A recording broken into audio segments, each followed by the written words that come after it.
Welcome back to the channel. I am Joe. I've got the Balance bike, not to be confused with a Balance bike, back for some more upgrades and mods, so stay tuned. You may have seen this video or this bike in a couple videos prior where I dug it out of the trash, cleaned it up, got it back going and did a couple things to it. This bike is in actually really good condition. I think it was stored inside most of its life. And I love this bike. It's just a little bit too small for me, unfortunately, but the paint is in really good condition. The frame feels fantastic. It's got chromoly tubing. And so I've just been doing some things to it, riding around the neighborhood. My wife rode it on a bike ride. We went and got some coffee, and slowly but surely just doing some things to it that I think are cool, and I'm going to keep it around because, like I said, I absolutely love it. So I've done a couple things that you haven't seen on video, and then we're going to tear some stuff off of it and put some other stuff back on. Real quick, these are the tires that I actually had on my GT rat bike build. These Cross King, Continental Cross King 2.3s. I put them on this bike. These wheels are a little bit wider, and it's hard to, get a real good idea of what it looks like, but they look awesome. Nice, fat, chunky tires on this bike. I went ahead, the old cassette was a little rusted, so I found a cleaner cassette off another bike that I had, swapped that on. You might notice that it's missing some cranks that went on to another bike. I don't remember if I showed you guys a WTB saddle on there. Big fan of WTB saddles. Went with some riser bars. These are 90 mil riser bars. I was going for comfort cruiser. I think in hindsight I would go maybe 50 because I don't know. To me it kind of looks like a big BMX bike now, but I don't know, it is super comfortable to ride. Just some cheap Amazon bars, nothing crazy. Race face stem that I had, 3D printed a spacer for the quill stem adapter because it's stepped, so the stem adapter is wider and then it gets narrower. Instead of having it slammed, I wanted it raised a little bit, so there was a step there, so you can't just run regular head tube spacers, because down at the bottom where the quill adapter is more narrow, they just rattle around. So I just 3D printed a stepped spacer. Anyway, I started changing brake pads on this for the cantilever brakes because the pads were like hard as rocks. So I got one set on, but we're going to take off the brakes and the brake lever shifter combos, which I still have the 3x for the other side that just unbolts.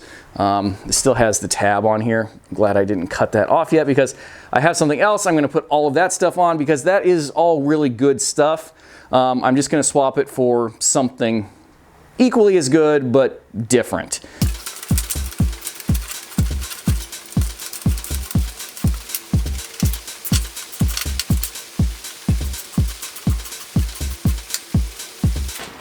Your bottom bracket has the plastic adapter on the other side, just do your favor and chuck the whole thing and get a new bottom bracket. They're not that expensive and they pretty much all come with metal because those plastic ones are awful. That one came out, as you saw, almost kind of easy because I've taken it out and put it back in, and I didn't tighten it all the way down when I put it back in the last time.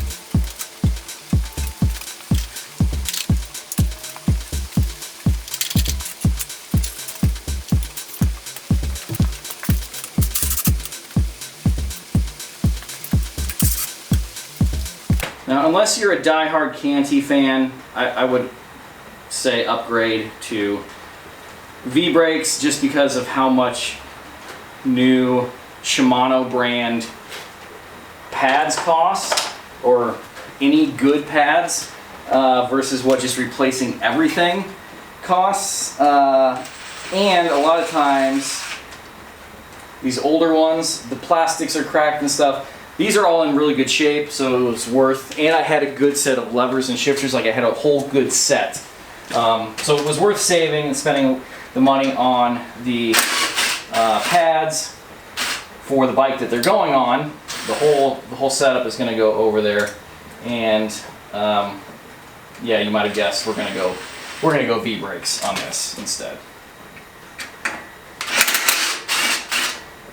All right, I suppose since I need to remove this cantilever hanger, you know what? I've never greased the headset on this. So I think I probably should just take this all apart and do that. It's got some name on the headset.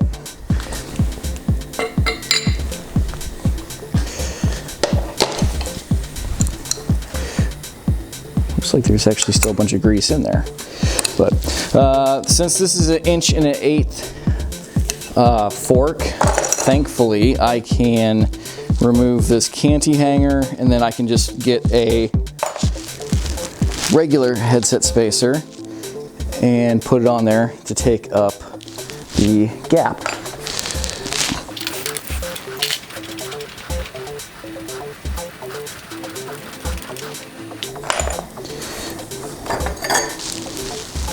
Yep, still clean and in good shape. Still grease in there. We'll go ahead and add some more though.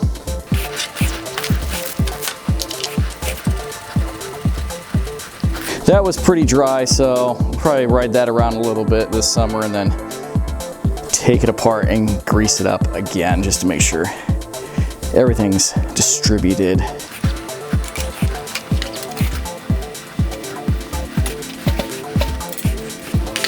I think this is actually the first brand new set of V-brakes that I've put on one of these bikes. The Avid 3-digit, came with all new hardware. I'll probably just reuse the bolts that are on here.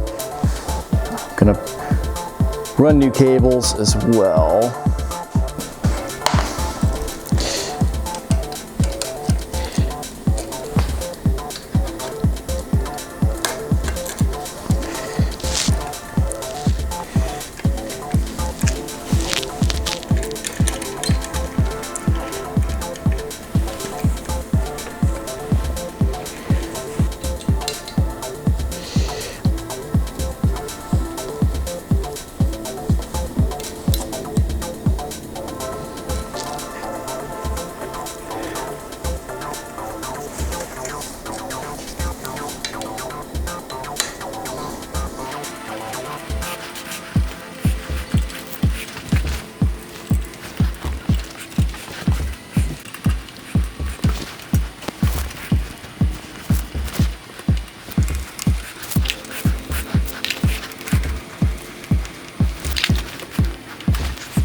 Shimano 7-speed trigger shifter.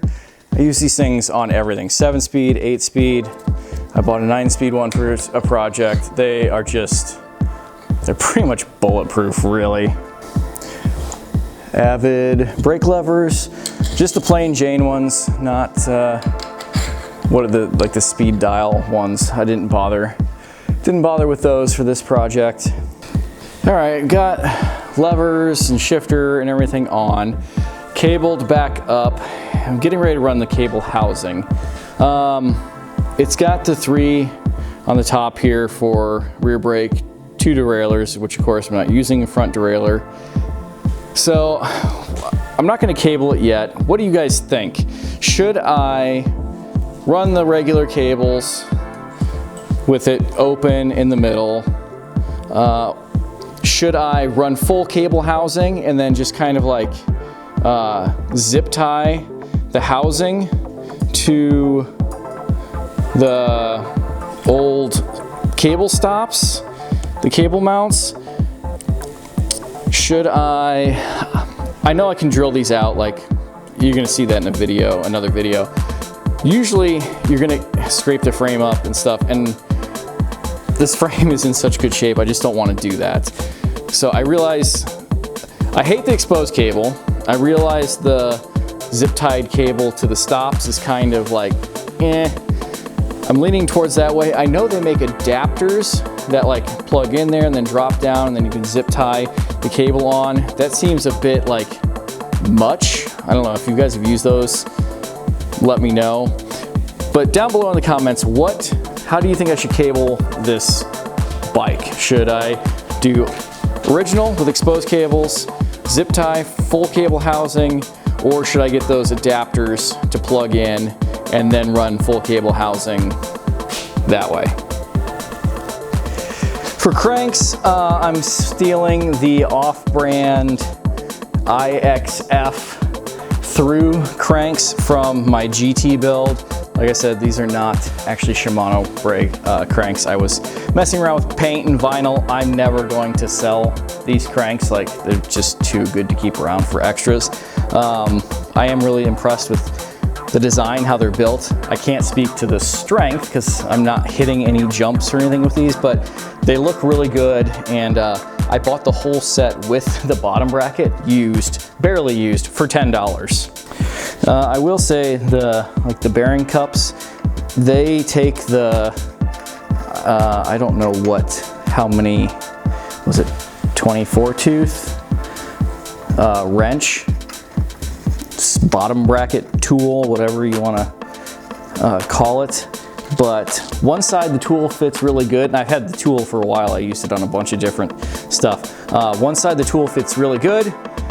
One side it doesn't fit that great, and I kind of have to tap it on with a mallet. So there's that.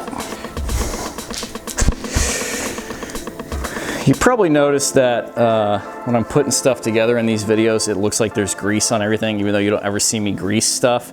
And honestly, I'm surprised I've not gotten anything in the comments about, you need to grease things. Before I start filming, I usually just lay out and pre-grease everything that I'm gonna do all at once before my assembly, and then I can just hammer it all together. This is the same setup as the GT, so chain line is perfectly fine. That wraps it up for this video. So got some bigger tires on there, some new brakes all the way around, different stem and bar since the last time you guys saw it, cranks and bottom bracket. I went ahead and put these no-name platform pedals on there. They actually look fairly decent on there. Not exactly sure what I will do with pedals moving forward. Cabled up the front brakes, and I have not cabled up the rear brakes or the rear derailleur. Like I said, comments down below. How do you guys think I should run the cabling on this? I'm really leaning towards just running full cabling and zip tying the cables to the old cable stops.